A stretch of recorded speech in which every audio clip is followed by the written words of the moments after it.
Well, so I kind of like this one channel that gets suggested to me on YouTube that I watch quite a few of their videos of. They do some really high quality content. I really like their stuff. But I caught this one video and I wanted to sort of address something that might have to do with, I don't know if you would say, limitation of pure psychology. I mean, it's in-depth psychology and it's really cool. It's one of my favorite toys in sort of the whole cosmic toy box, if you might say. But so I'll just hit play on this right away, and then I'm going to get into what I wanted to address specifically. But okay, watch this. I like this, just to quickly come in, because one of the most popular type theories on the internet based on MBTI, you have things like demon functions and trickster functions. Oh dear. Please, no, don't do that. Do not do that to yourself. If you went into a clinical situation, even in the UK National Health Service, and you sat there with someone who was suffering from some terrible, terrible real-life human problem, with all of its convolutions, biologically, a medical disease, psychological issues, and social dysfunctioning, and you tell them they've got a trickster and a demon in their head, you'll be the one who gets sectioned, not them. And that is serious. You just do not do it, and do not give yourself that auto-suggestion. And that's typical of the superstitious nonsense I was talking about earlier, about how typology can feed into primitive, magical, dissociated thinking. Don't do it. Do not use terms like that. You're distorting the psyche. The psyche will tell you what it is. Do not impose anything like that on it, or you'll find, and this is the truth, there really is a trickster inside the unconscious. It's part of the homeostatic function that self-regulates. When something goes too far, the psyche will act like a trickster in the way that it's portrayed in myth. That's why we see it in myths. But do not suggest that one exists, because then you're in that superstitious and magical world. Next thing you know, bloody Dumbledore, or whatever his bloody name is, or any of these other idiots, characters from literature and fantasy have been interjected into your head, waving a magic wand round, which is really an axe, to chop your ego up into little tiny dissociated parts that are all functioning by themselves. And the justification for it is type theory, which within itself is internally consistent, and that's the seductive part of it, because that will seduce their therapists to act in that way and then process everybody through it. Do not do it. It is dangerous. Sorry about the rant.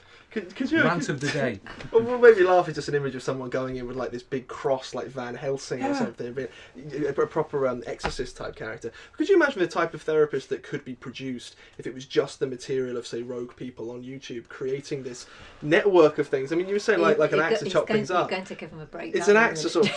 That's what I'm doing deliberately. To sort of to like chop the brain in half. But it does show how dangerous the stuff can be. It's incredibly dangerous. The best way to work with other people is the same as the best way to work with yourself. Treat other people with respect. Treat your unconscious with respect. Guess what? Things happen, and they happen quickly and smoothly without resistance.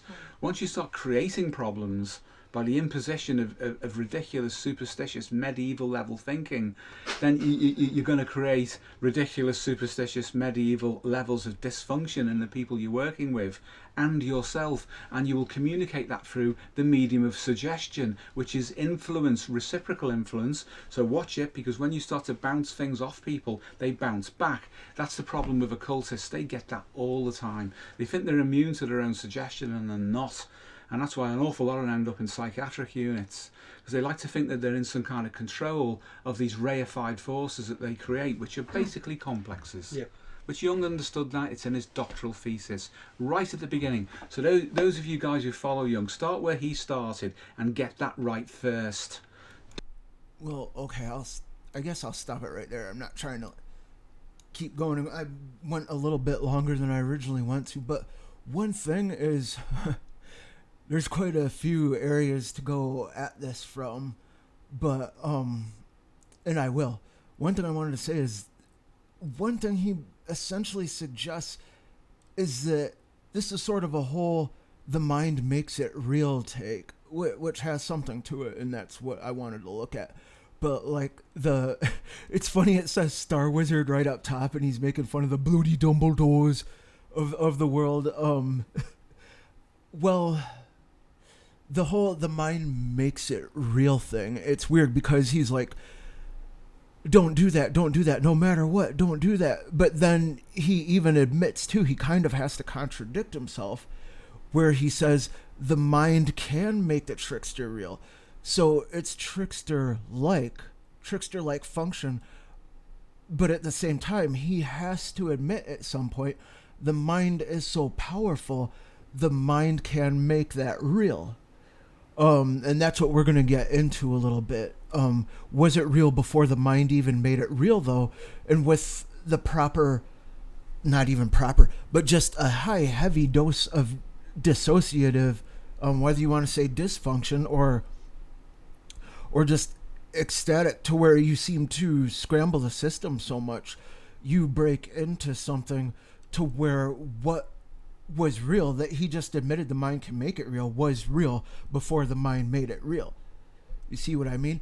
And this has been around for a long time, actually. It's called, when we project onto the landscape, is we traverse through various planes of how the mind works and how we are all interconnected at some point when we get beyond the landscape of our own sort of boxed-in mind or concept, or fathoming and acceptance of realities beyond our own. We are talking about traversing through the collective, there it is, the collective unconscious, or the collective projections that everyone else has on the landscape, that we all share on the landscape. And if you study the more Eastern side of that whole thing, they would be called, as I have, they've called it more projecting onto the landscape of everything from ghosts to gods. In those religions, they call them gods, ghosts, gods, monsters, whatever, what have you, elementals even, who knows, altogether. I mean, if you've looked at the art of the Eastern, like the Tibetan thankas and stuff like that, it's just, I mean, it is jam-packed with the Kala Chakra, and I might put a picture up of Kala Chakra, just entire cycles of time, entire cycles of parallel time, and split timelines are just jam-packed with life of wrathful deities, peaceful deities, ghosts, ancestors that are like basically ancestors considered almost just ghosts who got the good end of things and not the shaft, but one thing I wanted to bring up too is the whole, look right up here, right up top, it says Psyche right up here, reflections of the monastery of the seven rays. And the reason that's important, as we're going to look at, is Psyche comes from Jung. Now Psyche basically means where the anima and the animus are wed, you might say. So where the person transcends their own ego, and the main, you might say, vehicle or sphere that helps one to transcend their own ego, or their own locked in self and perceptions of all they are in reality, would be engage the anima. In the case of the male, like if you've ever heard the term anima mundi, means the soul of the world, or like the world spirit, essentially. Now, so the anima is much like, has been long perceived as more like the spirit or the feminine divine throughout history, like even to the point called the Shekinah. So, we're talking the feminine divine just in every culture. So even called the Shekinah, or what some might want to say in many other cultures, just called like Gaia or something like that, or called Sophia or something like that. So, or even Holy Spirit or something like that. So now that would be the anima, whereas the animus is considered more how a woman would, the animus is like the masculine side of what the anima is that I just mentioned. Okay, so we got that down. Now you want to look up Psyche there's quite a bit of material you can uncover, and what he was just saying at the end of that, start at the very beginning of the Jungian stuff. But yeah, what we're about to get into next is even more interesting. I'm about to open up on this whole thing, what he just said. But yeah, he's talking about towards the end there, compartmentalization too.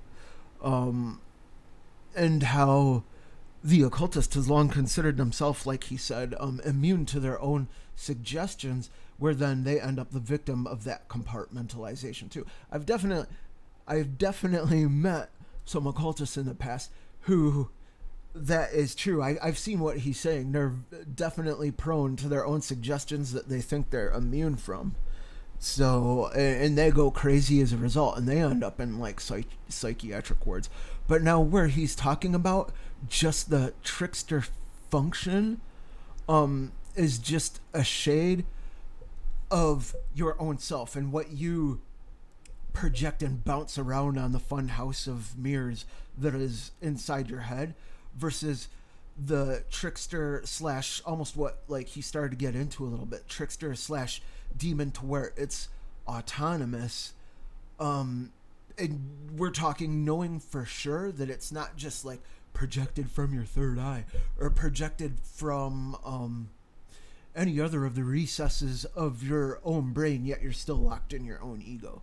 You know what I mean? And your ego is bouncing around somewhere between the liberative effect of the unconscious and shadow integration versus something that's just victimized in the unconscious, versus something that is very much healthy and grounded, yet able to say this is some sort of an interdimensional parasitic entity that is just beyond the spectrum and beyond the mental body. And that's what we're going to look at here, is when it comes to the 7 rays, and the 7 rays have to do with the 7 bodies.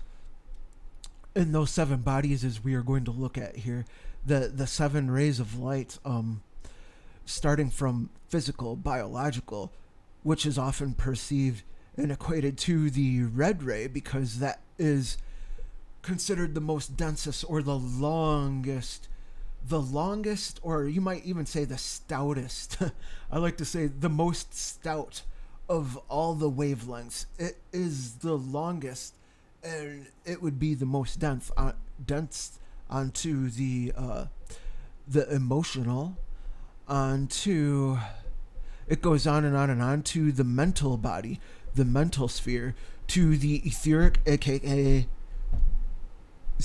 electric body, electric ether.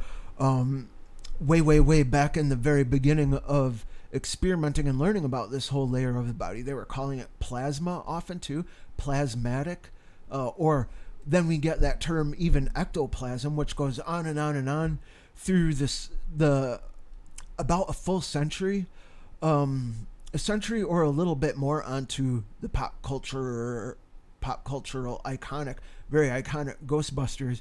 They were throwing around the term ectoplasm. You remember that, the very original one in the 80s? That was where many people first heard the term ectoplasm, but it has been around.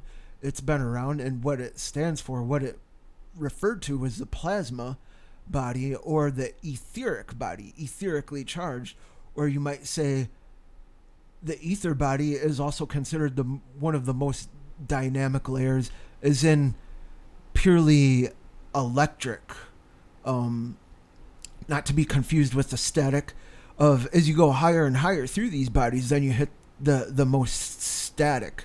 And by the most static, I mean the shortest wavelengths, and the shortest wavelengths are those highest ones. As we can see here by some of the most basic, it's everywhere. You can look it up on the internet, and it's just all over the place. They're talking about the 7 rayed bodies. Then there's people who, of course, are going to want to talk about more and more, but we can look at the most basic ones here. But the reason I'm showing on my screen, if you can look at it, sorry, I'm not zoomed in super tight. If I can zoom in a little bit more on this Google search, you're looking at Psyche, Reflections of the Monastery of the Seven Rays. And the reason that's important is because the Monastery of the Seven Rays is also talking about the Monastery of the Seven Rays came from Gnostic voodoo and the Trans-Yogothian.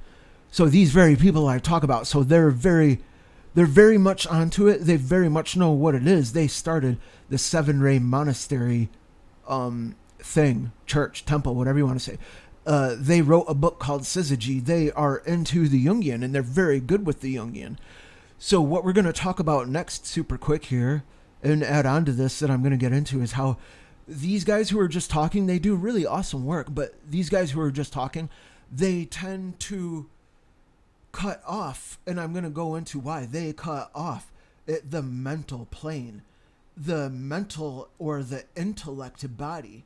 And there's even compartmentalizations of the intellectual body, and they tend to hover just above, because they're Jungian. Jungians will at least hover just above the scholastic knowledge body.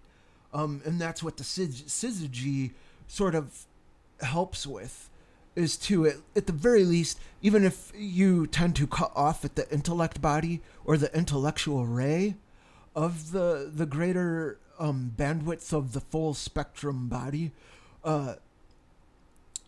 they will not be completely in the lower depth of the knowledge body, which is strictly scholastic and institutional based, and in the academic thrust. And that's what we're going to go over next.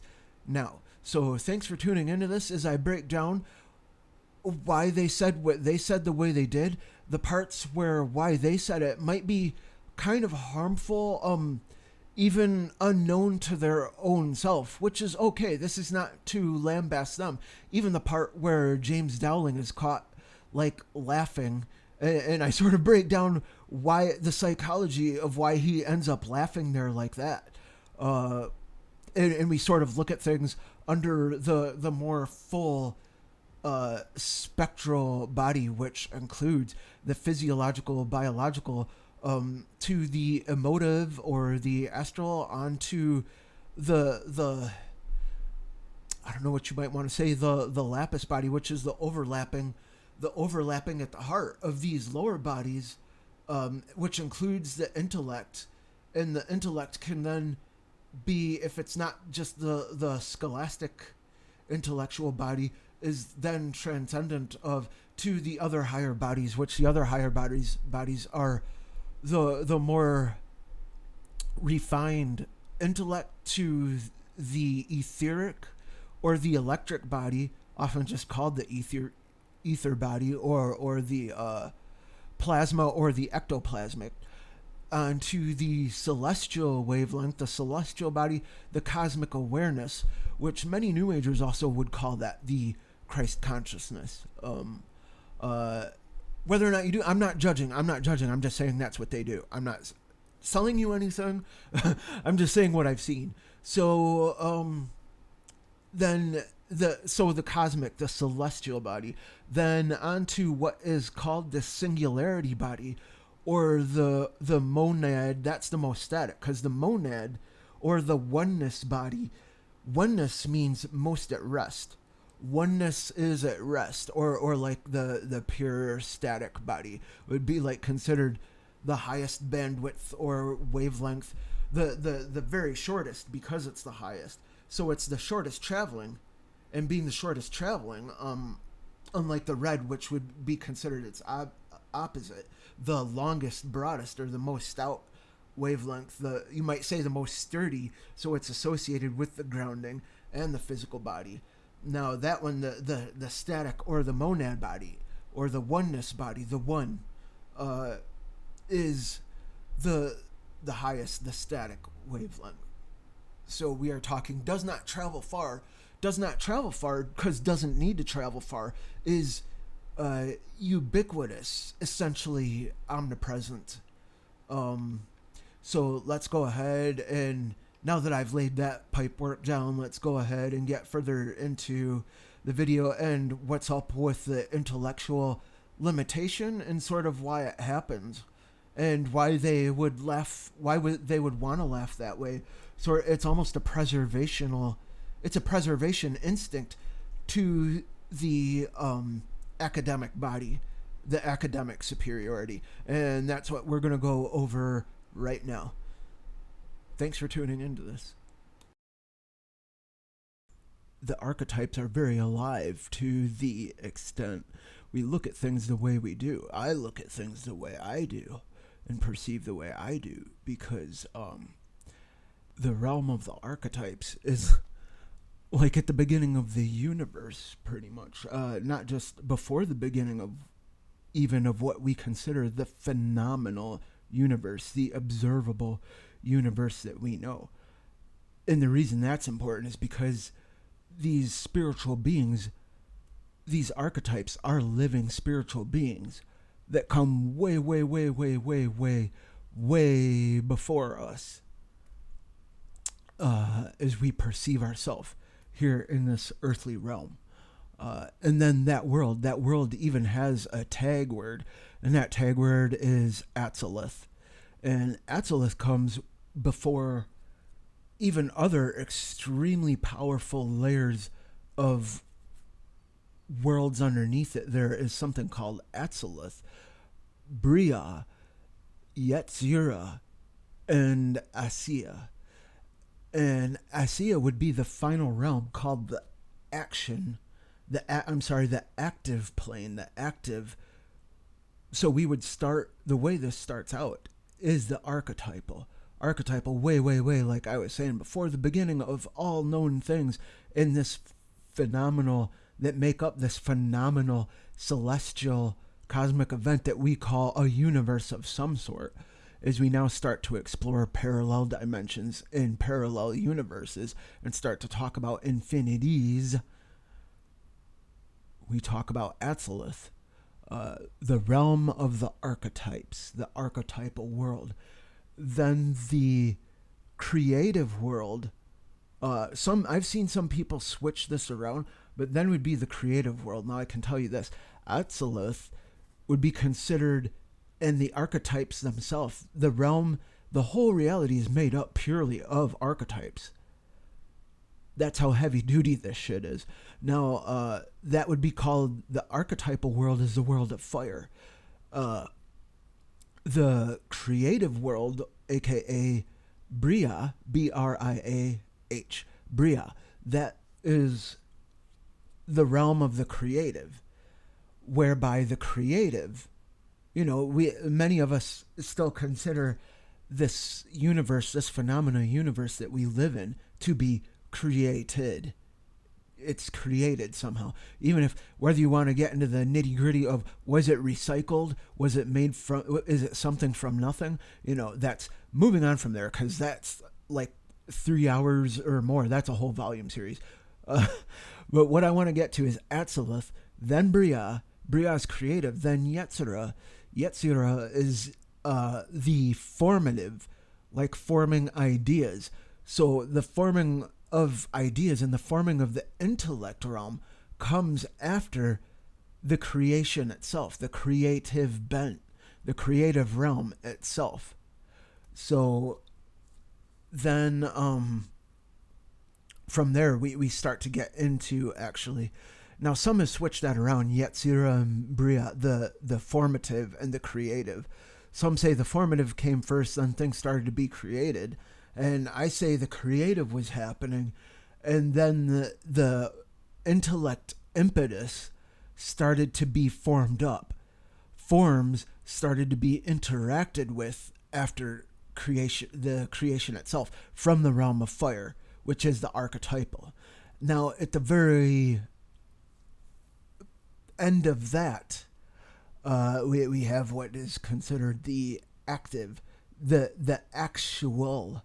It's often called the actual, and it is the active of all three of those that I just mentioned, the realm of fire of the archetype being, to the realm of the act of creation, the creation itself, the creative thrust, the creative bent, and then on to the formative, where we form the shape and the shadow from it and interacting with the polar ideas about it, because the causal polarity, the causal body, and the polarity of the causal body tends to happen alongside the intellect and the intellect's ability to assimilate and compartmentalize. So that's why laying down a pipework foundation for telling you about why I view things the way I do and communicate things the way I do, and why many of us will perceive things the way we do, if not teach things the way we do.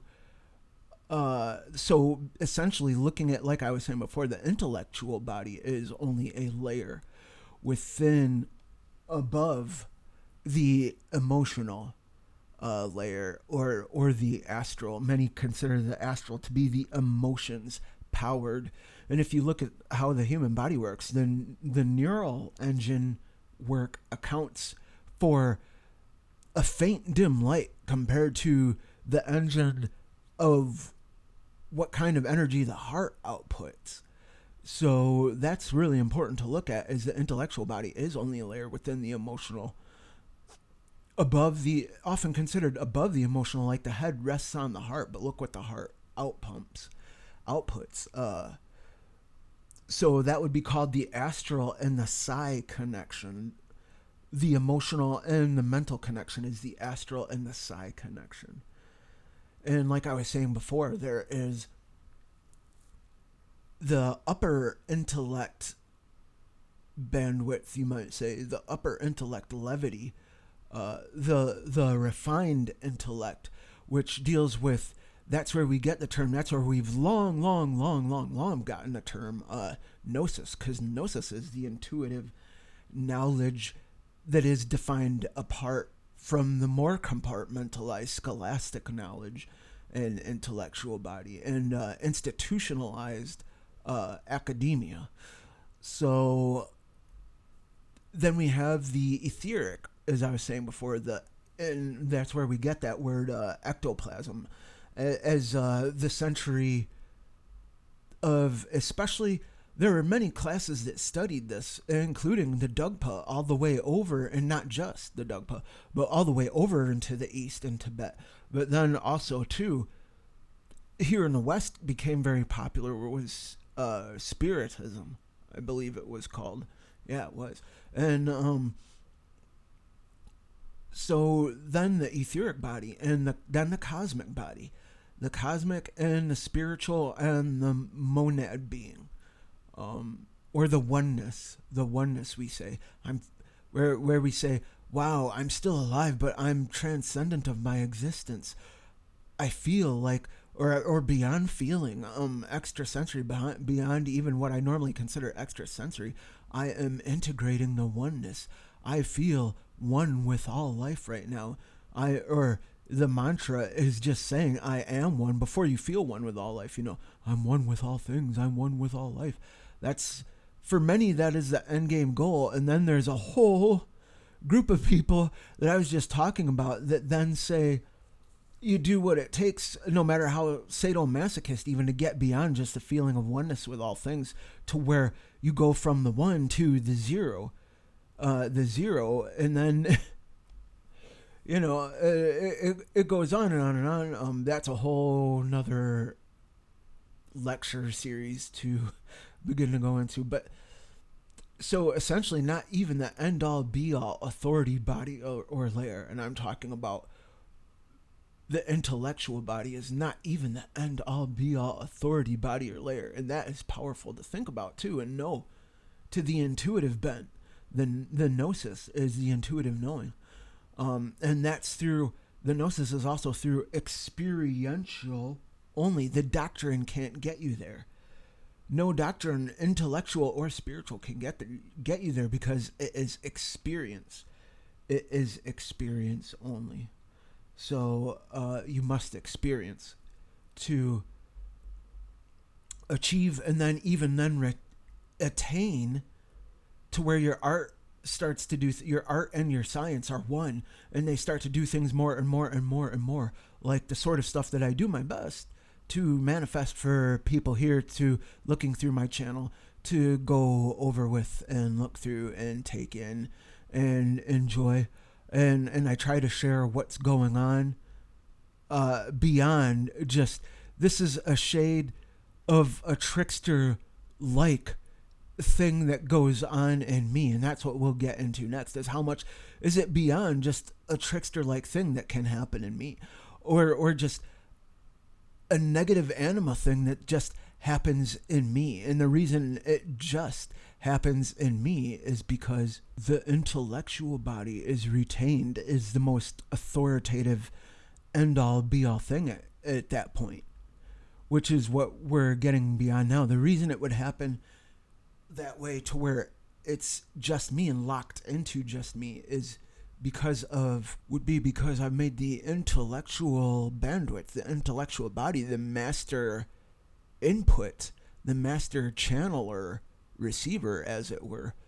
So the transpersonal bandwidth is really done injustice to and really harmed, because like we were saying before, how much is it, like I was saying, that whole thing that's been laid down through just a massive amount of human time and made its way into sacred texts, is how much is it just me if I'm projecting onto the landscape, and these other souls and these other intellects and these other transcendent to the gnosis rather than just the intellect body are projecting onto the landscape to experience the eschatonal phases, you might say, where everything is breaking apart.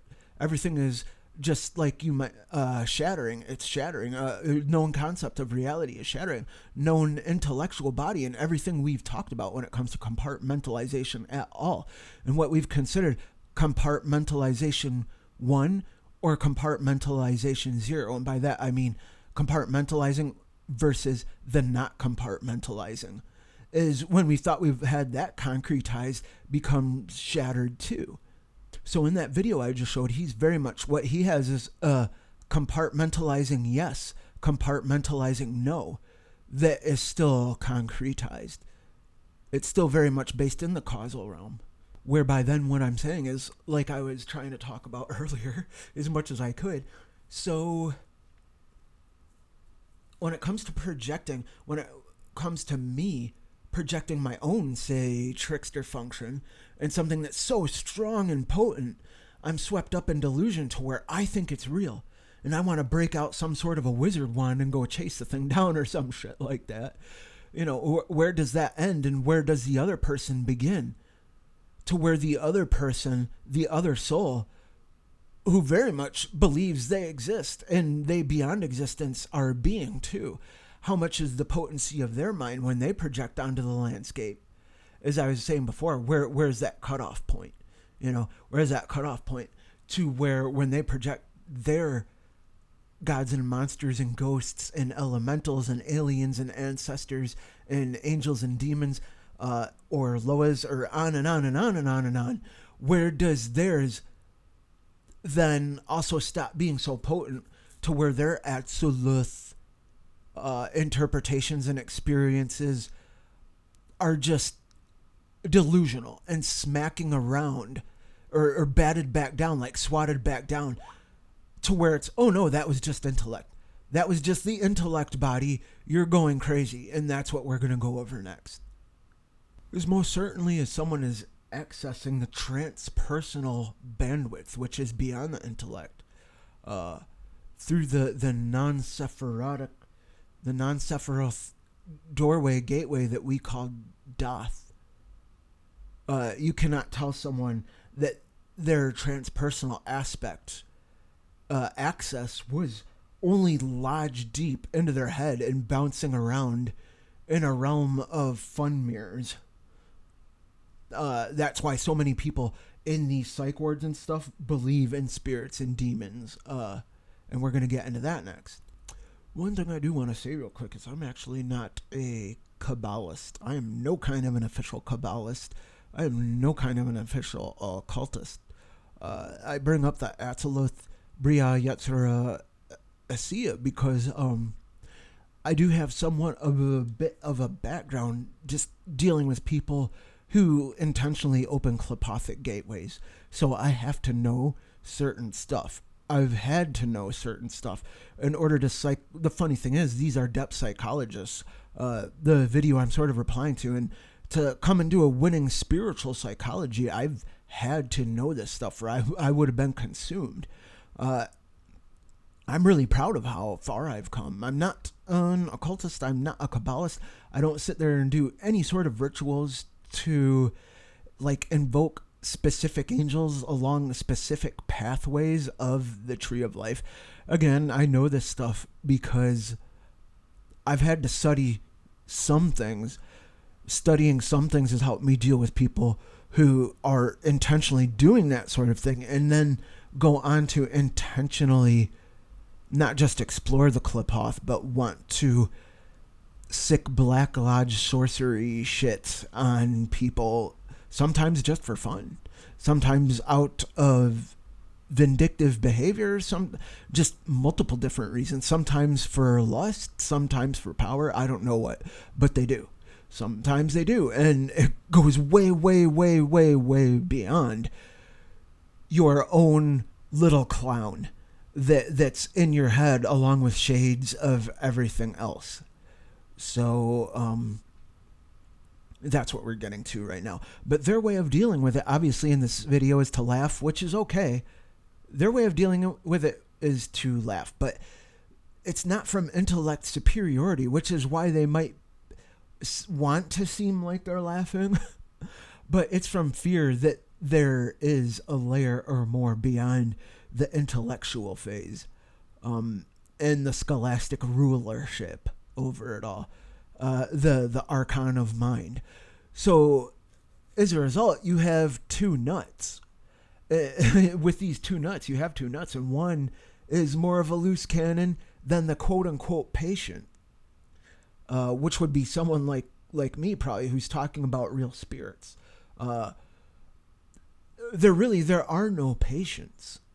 That's the way I take this on. There actual is no patient, and you might be saying, huh? They have to say patient over and over and over again in clinical psychology and depth psychology. So their laughter is really from fear. When you look at the fact that when they can do that for the preservation of the intellect, they can just make two nuts. The quote-unquote patient and quote-unquote the person who believes in the spirit beyond just the trickster-like thing that goes on in your own psychology, so to speak, which is why they are called depth psychologists, not depth spiritualists, or I don't know, something like that. Definitely not wizards. But maybe wizards of the Jungian. I don't know. But anyway,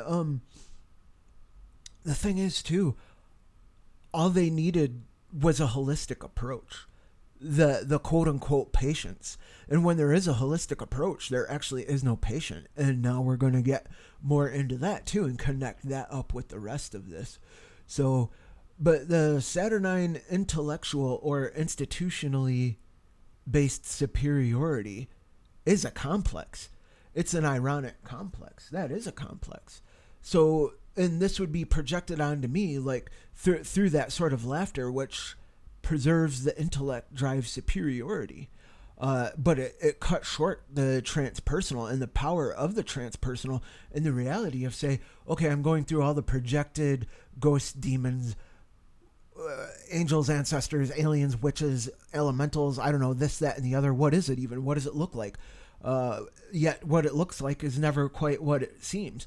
So if what it looks like is never quite what it seems, if it, it might look like a trickster that when you break it down in the scholastic books is only the trickster function, to where it's just a trickster-like thing that goes on in your head that brings you back to a chemical equilibrium, if at all possible. So this, that, and the other. Yet, ironically, their trickster giggles at them, and that's where the laughing comes from, is it's their own trickster giggling at them through this ironic complex of the Saturn-based intellectual or institutional-based superiority, to where it's preserving through the laughter that doesn't know it's from fear, but thinking it's from the mind being in a higher station or a higher zone than the quote-unquote medieval superstition. And that's a misnomer too. The medieval superstition is a misnomer. The intellect is doing what it takes to protect or mask, capital M, mask its own capital S, self, its own self. Doing what it takes means, doing what it takes always means end justifying means. So what does end justifying means tend to begin to sound like? Yeah. Great intellect has got to be always externalized as superior, yet then hides a looming tower of an ego among the academic, and by that, the holistic.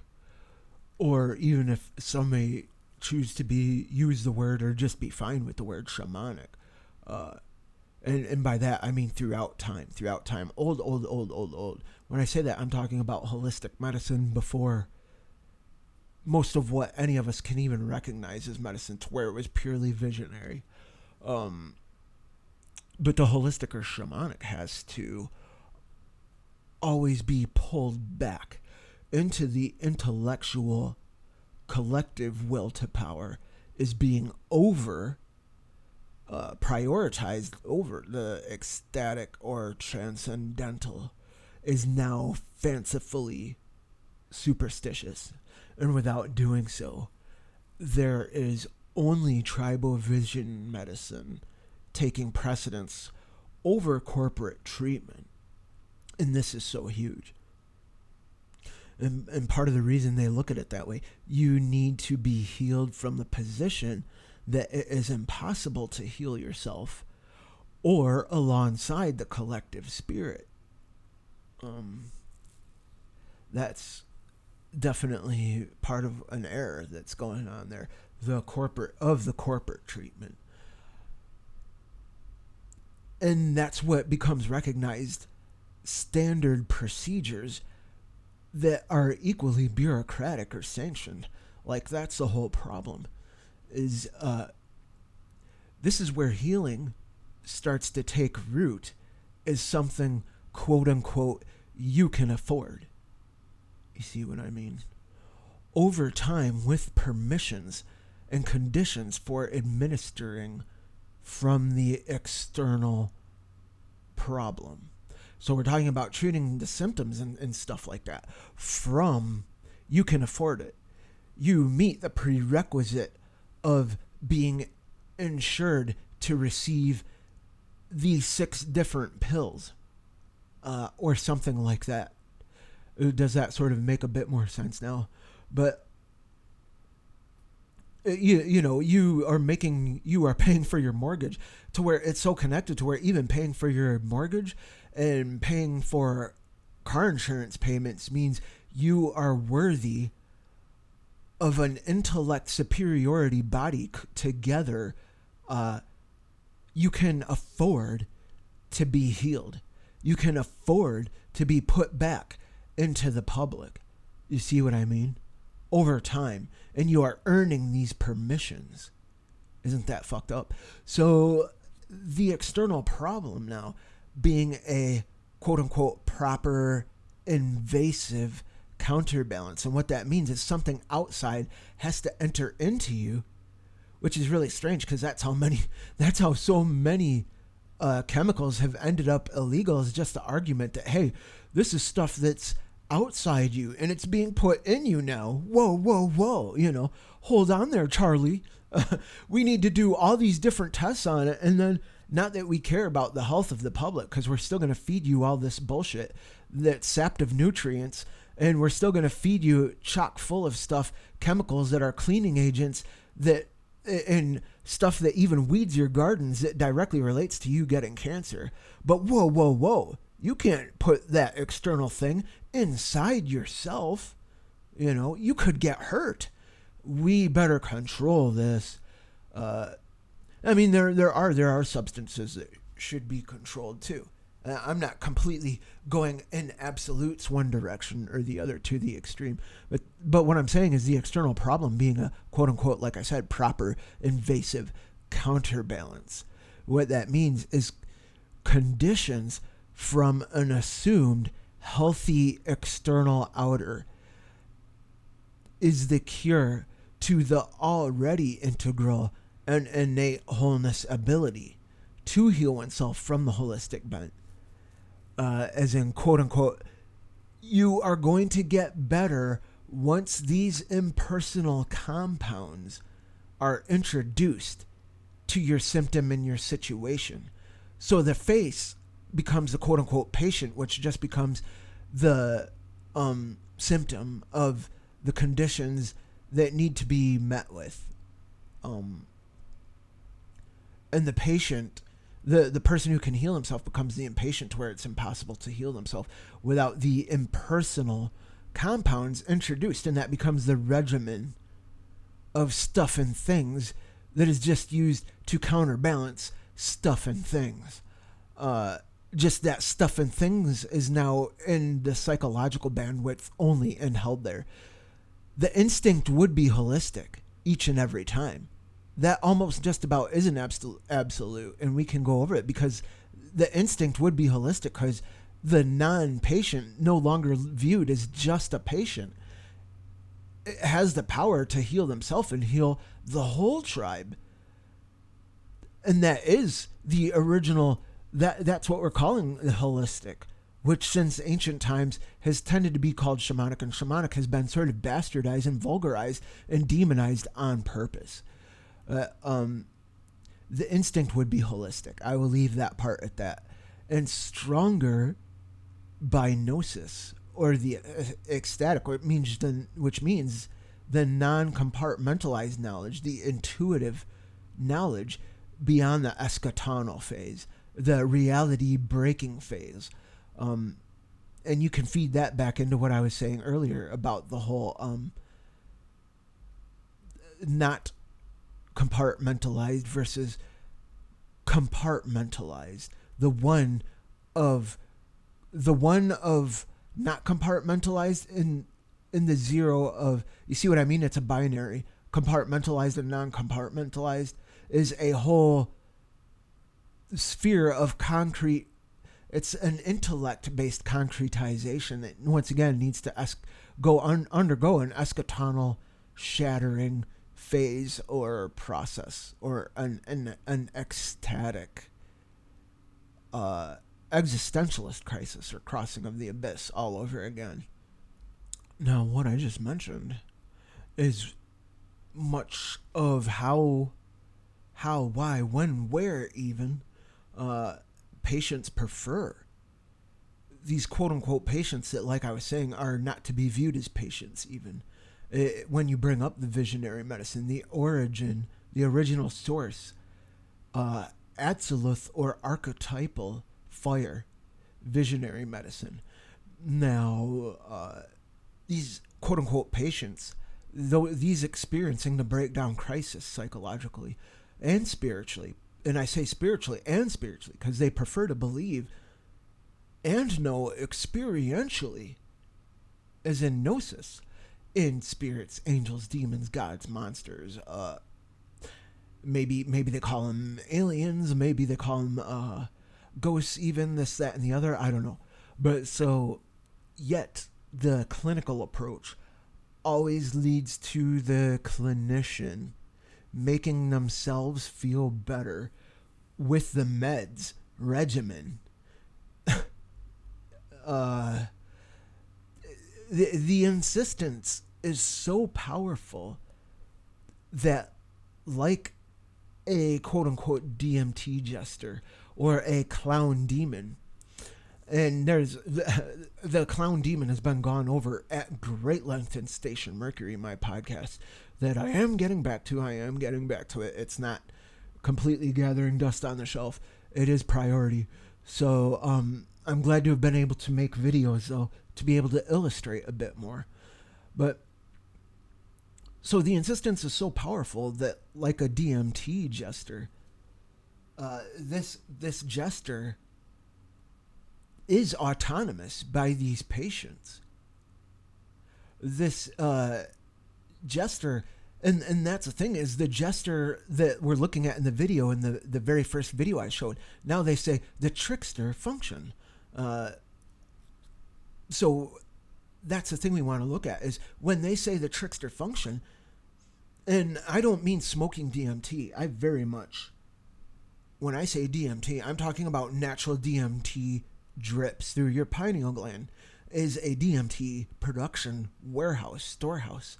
That's your personal factory there of access to the transpersonal to begin with. So why would you want to keep it in just the personal? Through many of the DMT drips, and yeah, people do then smoke it, but that's not what we're talking about. But say, for entertainment's sake, these Jungian depth psychologists that we just looked at smoke DMT. and they start having this experience with a Jester, and they're like, this is with all the autonomy of these beings, that these entities are being called autonomous. Are they going to come back? And then are they going to stay within a strictly psychology-based academia, scholastic textbook rendition of what they're calling the Jester? Probably most people are going to say no. People who access DMT via the drip through meditation and breathing, and maybe some sort of, I don't know, maybe even Tai Chi or physical stuff to get it flowing, even just exercise, walking even, maybe even just walking might help, or other more intense exercise. Now, I tend to use breathing exercise, and my yoga just is my art.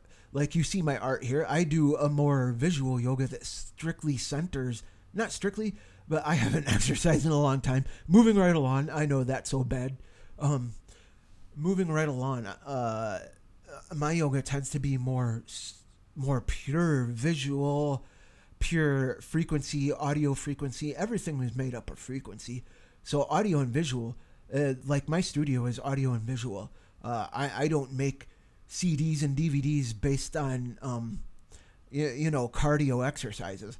I make stuff based on the visual arts and ambient music, and how using ambient is perfect for accessing delta waves, or even then theta waves coupled up with other stuff, to where the DMT drip, I'm talking natural produced DMT. So I'm nowhere near monetized on this YouTube channel, but if I ever go for monetization, I would definitely want to stay in the realm of not having that taken away by saying what I am talking about, and it is naturally produced DMT through diet, nutrition, breathing. Okay, moving on. But so the insistence of the quote-unquote patient, like I was saying, is so powerful that, like these quote-unquote DMT jesters, etc., they are autonomous. So that's where we come into the whole, are these Jungian psychologists comparing apples to oranges? Yet they are, because they choose to go with the psychological, they choose to go with the intellect superiority wavelength. They are comparing apple to oranges, yet they are in a completely different parallel universe. So that's almost like a science paradox that keeps these scientists awake at night. Speaking of that sort of thing, it is science, and it is paradoxical, but they are comparing to apples and oranges. I think their DMT, I think their Jester, they're calling the trickster function, is the same as the DMT Jester, but they've chosen to house it off from the transpersonal, because that does get scary, which is why we tie into the laughter. That's why I'm talking about the laughter from our buddy James Dowling here. The laughter does tie into a fear, and that's they're dealing with it.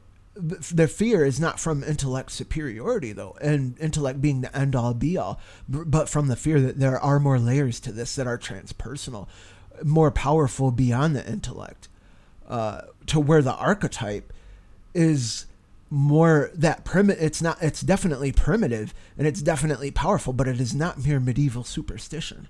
So that is a misnomer completely. So the intellect is not the end all be all authority body or authority layer of the bodies in the 7-ray spectral self, which even the ancient Egyptians had that when they called it the Ba, the Ka, the Shut, the Ren. You see what I mean? On and on. So the Ab is the heart, and then the Ba is the double, the doppelganger effect.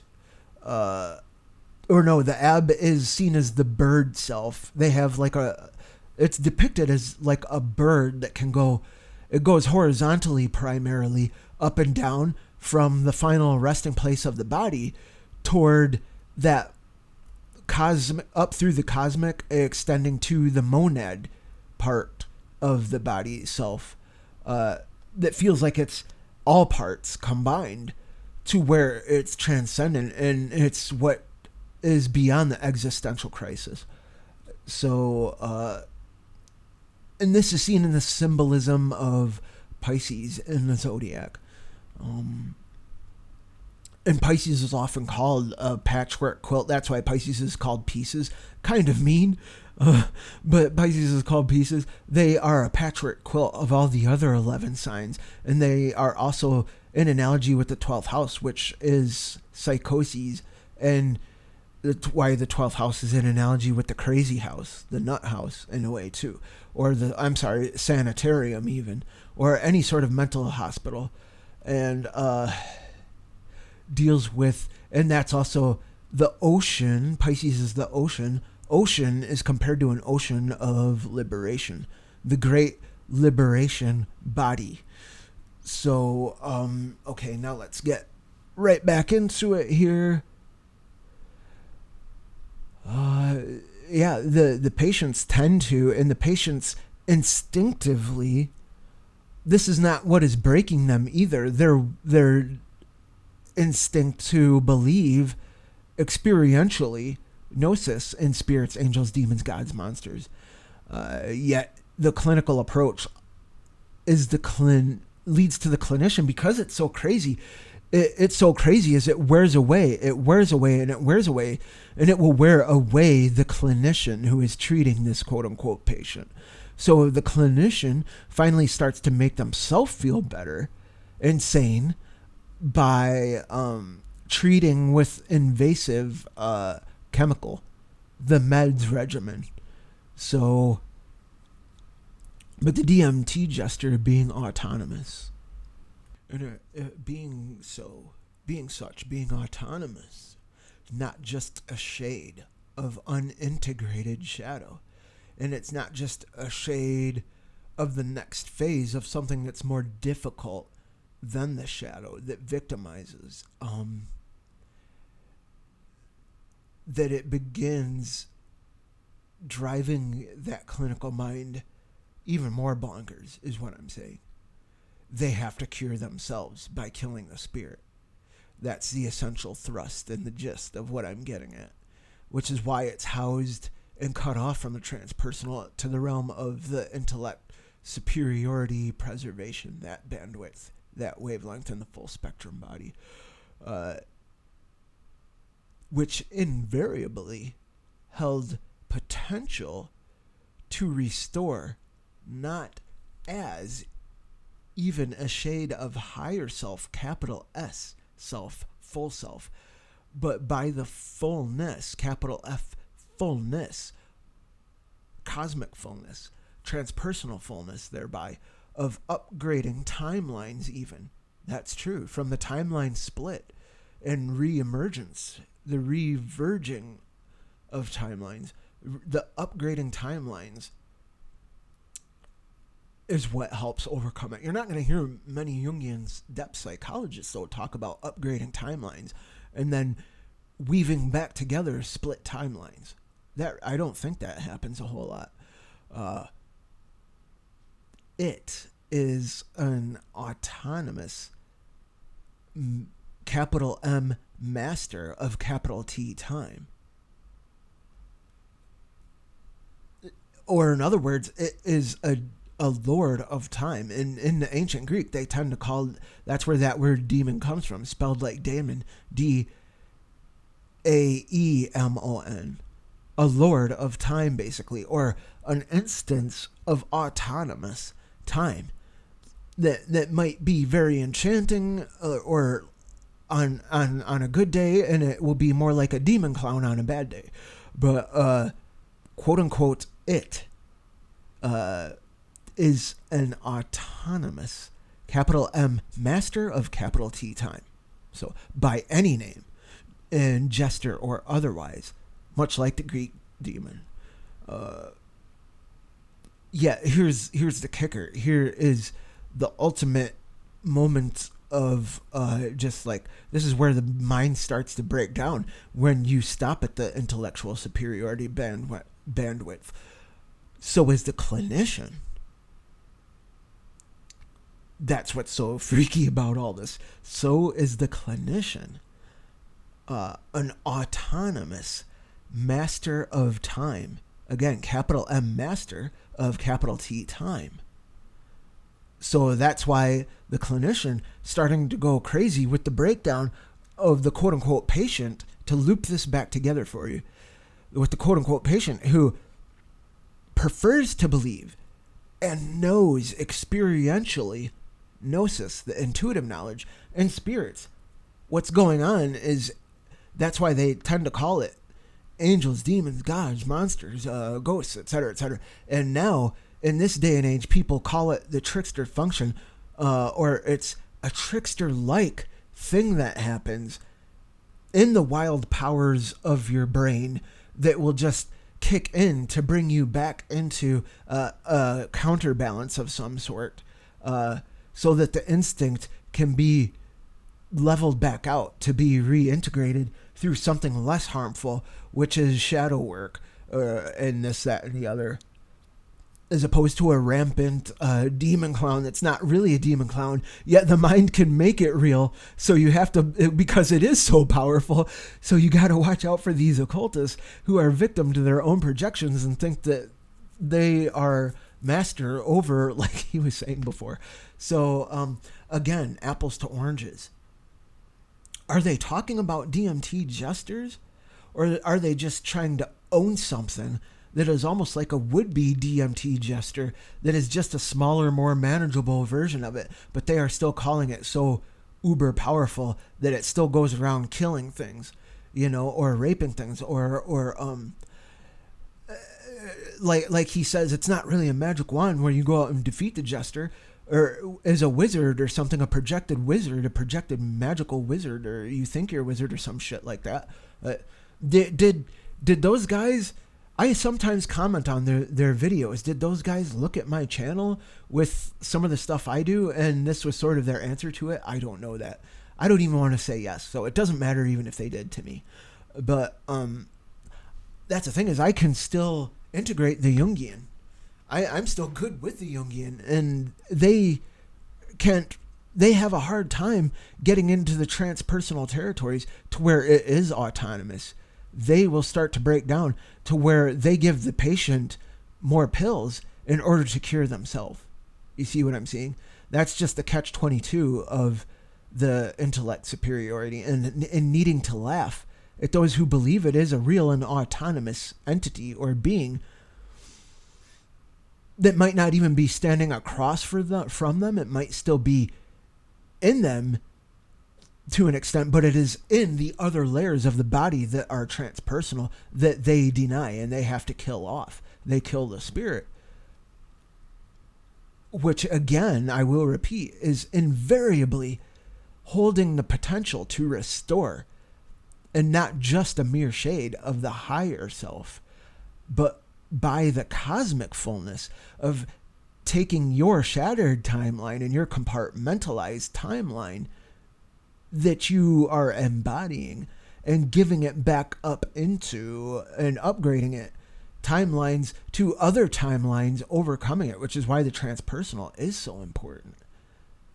And again, this autonomous DMT Jester, not the Jester they explain, for there is no it in the Jester they are describing, which stops at the intellect body. But the it that is the DMT Jester, that is, people will say it is autonomous. And even people who either maybe smoke DMT or access natural DMT drips in their pineal production factory. That's the thing, is I might still be talking about a clown when I say clown demon or what have you, or gods, monsters, demons, angels, aliens, ghosts, whatever you want to say. That is a quote unquote it, that word it. That might be an object subject entity that is autonomous beyond even the DMT Jester or any of the other stuff that's been talked about in DMT. And yet still, even so, still, DMT is still just beyond to the etheric body. And there's bodies beyond the etheric body, you see. And the DMT tends to tap into the realm, you're breaking your teeth from the etheric to the cosmic bodies. And if it was the ultimate most static body, you wouldn't be able to see any autonomous being at all yet still, because they would already be because that's the oneness body. The most static body is the monad body. Monad means one, the one. So and then, like I was saying, in the left-hand paths, and those people tend to say, oh, well, then you need to go beyond the one. It's where the quote-unquote pussy bodies of light are just taking from us, and we are the zero people. Now, that is another... We won't get into that, because then I'm doing damage to what I'm laying the pipework for so far. Now, in other words, what I am saying so far is that, in other words, the ego can't be healed by the spirit when you kill it that way. The unconscious can only be at best illumined by the ego, made actually more priority by intellect bandwidth, which is still yet limited and can only tap into just barely windows of transpersonal. More priority, being more divine, being made more divine by projection than the fire of the archetype superiority, and the autonomous archetype superiority of the very first life, before the creative, even before the creation of the phenomenal, and even what's above the phenomenal, what we describe as the known universe. This is the very alchemy of error that I just spoke of in the video that I uploaded before. Of the left-hand path, and those who aren't even left-hand path, they are just capital B back, capital O of capital T tree. NPC bots. Now that is very specifically an intellect superiority preservation instinct hive mind, which will be very transhumanistic in its thrust and in its codependency with the abuse of the technologies. So, and that's why the healing of the spirit and the original visionary source healing will begin to die off, and the transpersonal will be more and more faded as the intellect bandwidth becomes all and becomes what's worshipped, the alchemy of error. And why is this happening? If we can wrap this up real quick, why is this happening now? To where, like, the original thing that I was getting at in the very beginning of this, with everything I talked about with the laugh, and why there's that urge to laugh, and it's the ironic, it is the trickster at work, and the intellect superiority preservation technique is, why is that in the clinician, in the clinical mind? One word: turnstile medicine, turnstile institutional quote unquote treatment of quote unquote patients. Get them in, cure them quick, push them through, repeat, more money. If a quote unquote patient is allowed to develop as their own healer, capital H healer and capital R restorer, it would take years of tribal care for one individual, and that individual will go on to be more powerful than the rest of the tribe. You see the threat in that, and you can't really make money off that. You can only have visionary authenticity. So, and it will be holistic. And to these people who stop at the windows of maybe the transpersonal, just some windows, but then they shut off quick for the sake of preservation of the bandwidth of the intellect and having to kill the spirit, is they don't have that kind of time. They don't have that kind of time. That's the whole thing, is they want to, you are earning permission for the regimen of the pills, etc., etc. Through being able to pay for a mortgage, like I was saying, that's how it's all connected. Through being able to pay your taxes, through being able to pay your auto insurance every month, through being able to say, yes, I do go to work. I do either go in a cubicle or punch a clock 9 to 5. And yes, look, I do have my birth certificate. I do have a social security number. I am traded stock on the New York Stock Exchange market, just like everyone else. I am worthy of those 6 different names of pills for the regimen, to cure me. I am the patient. Turnstile. Again, one word, turnstile. Get them in, cure them quick, push them through, repeat. More money, institutionalized. The patient, like I'm saying here, the patient would be more powerful than any of the doctors. If we're talking tribal and intertribal care, where we can go intertribal, hopefully we can maintain that. If we do become more and more interpersonal, in the best sense of the word transpersonal, it would be more like intertribal care for one individual. And the reason it's not happening is because we are here to make money. We're all based in this, the swift banking system even. We don't have that kind of time. Now, we, the capital E ego, projected all the way to the archetypes, all the way to Absoluth, all the way to the fiery realm of the archetypes of, the great father, the great mother, the great prince, or daughter of time, or daughter of space, or some shit. There's endless. So the fire of the archetypal realm, that's what I'm saying, is when we, the capital E ego, is projected all the way to that realm, the archetypal realm, we're talking having to kill the spirit to not save the capital S soul, but to reintroduce the ego to the grind maze. In by the grind maze, the daily grind maze, where the intellect is God, aka the matrix prison, the abuse upon the mater, the matter, the matrix prison, the abuses upon it by the intellect, limitation, bandwidth cube, the Saturnine thrust, as I've been laying it down here. And it is a business. It is a business, which is why it's happening. You're damn right. It's a full-on business. That's why there's a whole we don't have that kind of time. That's why it's set up turnstile.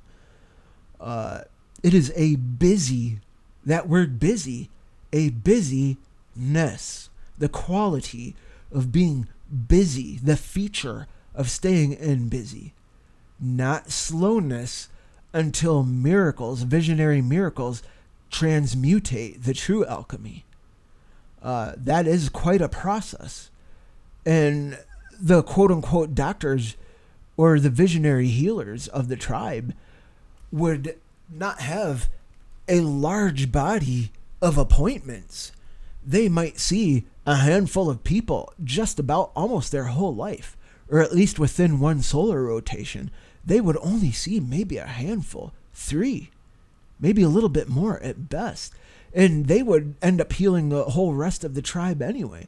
And then they would go on to become the shaman of the tribe or something like that. That's what they used to call it in more ancient times, or even some yet still can be found here in their indigenous currently.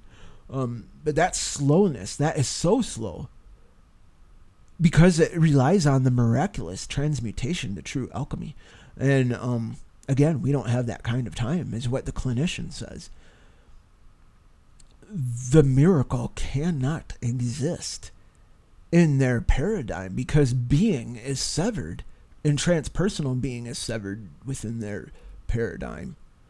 This is the very heart of everything I was saying within the left-hand path that's really the back of tree. The Klopothic magicians. And what these depth Jungian psychologists were doing, actually, he was saying beware of a cultist, but that's the craziness, because in his actual, he was having an intellectual preservation complex, which is why his contemporary to the side of him was laughing that way, yet wasn't really quite in tune with why he was giggling that way. He wasn't on borderline hysteria because he can't look that way, but he wanted to crack up. Almost looked like he was rocking back and forth a bit. But that's Wetiko. The Wetiko mind virus is in this very thing.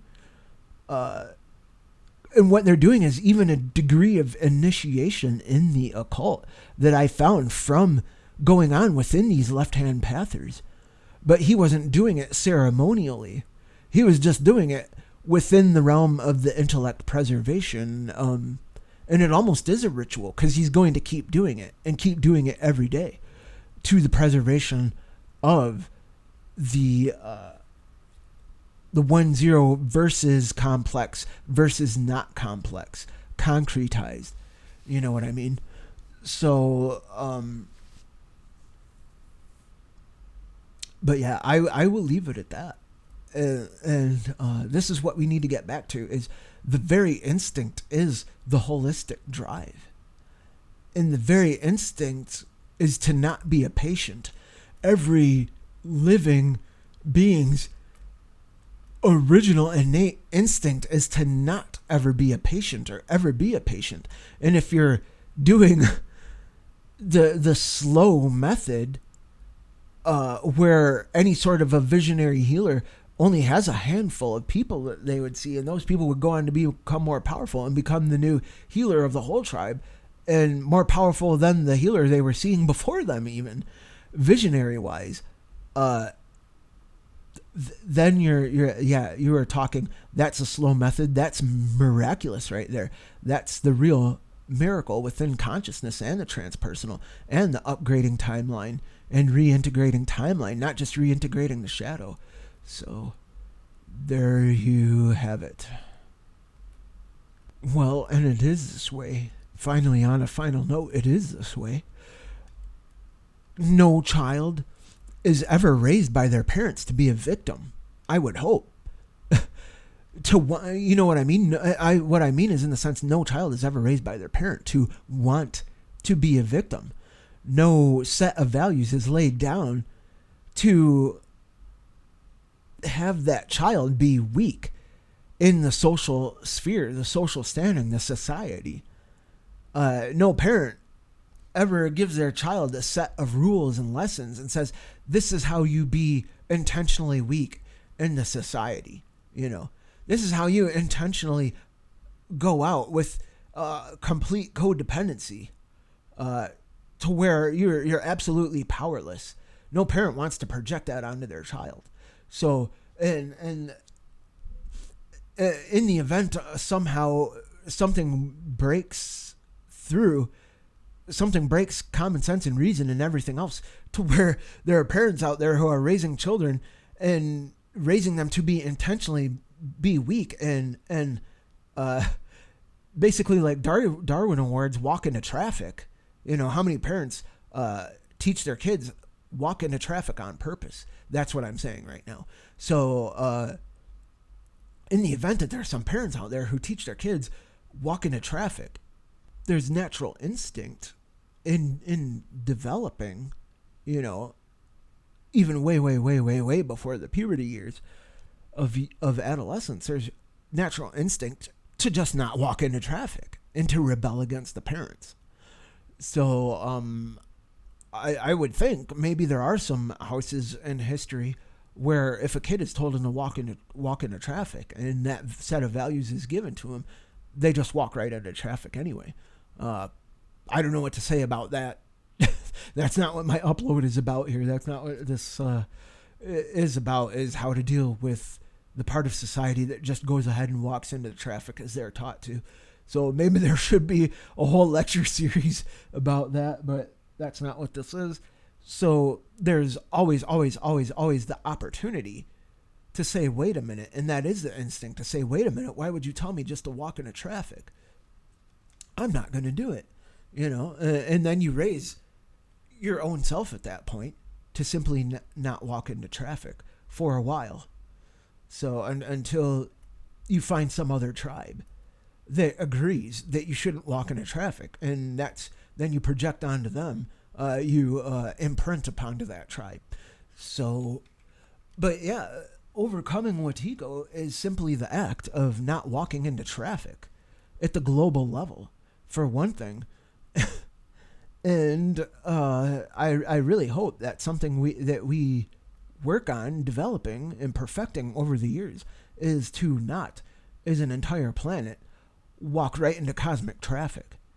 And if we forego the transpersonal and we just laugh at the patient's instinct to say that these are autonomous beings, and whether you call them angels and demons, this, that, or the other, they are interdimensionally the fire of Absoluth. They are archetypes that are transpersonal, also experienced by other people.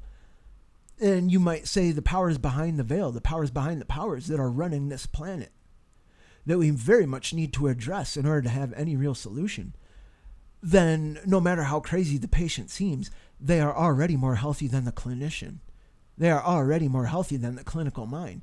And the clinical mind is the hallmark and the source point of Wetiko, the mind virus. That alone is huge right there. To be able to keep us on the whole from ending up walking into a traffic high velocity causeway in the Milky Way. So, which is one of my goals. I don't know if it's one of your goals. Just because some of our parents around here are echoing some alien entity that is telling us to walk into traffic, we are going to go ahead and enact and actualize Asiya realm, the Asiya, Atzilith, Bria, Yetzirah, Asiya. We are going to actuate here in this world the instinct to not walk into traffic. And that's what's coming next. But the transpersonal is so important.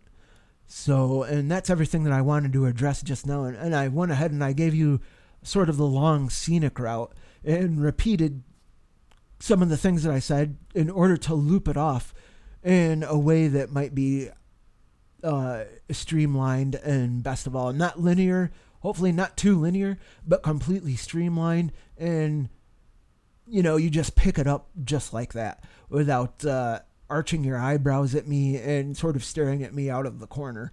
Yeah. But anyway, so take care. Thanks for tuning into this. Because I'll admit, I felt a little bit like that, like being laughed at, like maybe I was laughed at a little bit by that. I don't know. Like I was saying, maybe they went to my website and saw my stuff and laughed at the whole wizard thing. I don't really think... I mean, maybe I think I'm a wizard, but I've got it in check and I've got it under control. You know, I'm not running around my room with a wand and like pretend zapping things in my room, you know.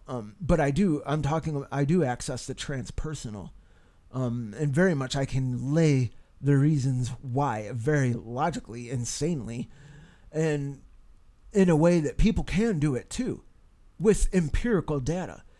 You see my visionary art, and what I do with my audio frequencies is just part of the the data. That's a science as much as it's an art. People have experienced it transpersonally. So think about that. People have transpersonally experienced it. Now, whether if they want to preserve their intellect and say, in order to keep me in an inferior place, to say that's just part of the mass hysteria, that's on them. I'm not trying to seize their consciousness and walk in their shoes for them. So, yeah, but from my shoes, I might say that what they're doing is the hallmark and the source of the Wetiko, the mind virus. And so that would be, the mass hysteria is actually coming from them, is this invasive meds regimen is being put into other people who don't really know what all they're taking on exactly. And they are never given the chance to heal. They're never given the chance to be the healer. All they can ever be is the patient who needs to undergo the treatment and can never heal themselves, much less the whole tribe, which is what they would be doing. And that was part of my whole problem, in effect, with what was going on with me with, at first, Atlanta Psytrance. Over the months and months and months, they would party. They would do their festival party thing, their festive things, only once every few months. So when people ask, well, why did it go on so long? I was an acquaintance through the Psytrance people. And they would do their parties every few months to even fewer and further between. And they wanted to do them more. And as they started to do them more, then, you hear OTO is in the same building. And you make friends through Psytrance, through some of these other people. But that's a whole thing, and I've already talked about that a long time. So that's why it took so many years and years and years to start finding out a lot of the stuff that I found out.